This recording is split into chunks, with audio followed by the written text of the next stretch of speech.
వ్యవసాయ రంగంలో డ్రోన్ల వినియోగం రైతులకు లాభసాటిగా ఉంటుందన్నారు మంత్రి వాసంశెట్టి సుభాష్. అంబేద్కర్ కోనసీమ జిల్లా ద్రాక్షారామంలో వ్యవసాయ యాంత్రీకరణలో భాగంగా రామచంద్రాపురం, కె గంగవరం మండలాల వ్యవసాయ యాంత్రీకరణ కిసాన్ డ్రోన్ పంపిణీ కార్యక్రమం నిర్వహించారు.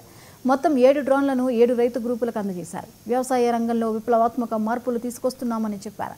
డ్రోన్లలో అమర్చిన కెమెరాలు, సెన్సార్ల ద్వారా పంటల పరిస్థితిని ఎప్పటికప్పుడు తెలుసుకుని రైతులకు తగిన సూచనలు ఇవ్వడానికి ఉపయోగపడుతుందన్నారు.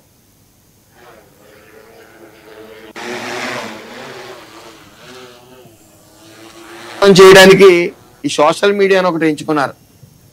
వైసీపీ పేటీఎం బ్యాచ్ నిరంతరం ఏదో అభియోగాలు, చెత్త అభియోగాలు, దాన్ని మన కార్యకర్తలు అలాగే లబ్ధి పొందుతున్న రైతులు కానీ ప్రతి ఒక్కరూ కూడా తిప్పికొట్టే ప్రయత్నం చేయండి. ఎందుకంటే ఈ ఇదిగో తోక అనుకుంటే అదిగో పులి అని చూపించే వైసీపీ ప్రభుత్వం, వైసీపీ నాయకులు ఈ రోజున విష ప్రచారాలు, సూపర్ 6 చేయలేమన్నారు.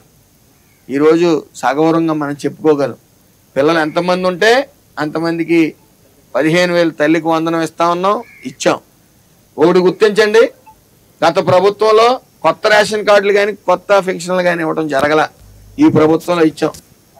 అలాగే ఈ ప్రభుత్వంలో గ్రీవెన్స్ అనేది పెట్టాం. గత ప్రభుత్వం అమ్మఒడి అనేది పెట్టి ఓ బటన్ నొక్కేవాడు. ఈ బటన్ నొక్కిది ఏంటో మాకు తెలియదు కానీ చీకట్లో కూర్చొని ఓ బటన్ నొక్కేవాడు.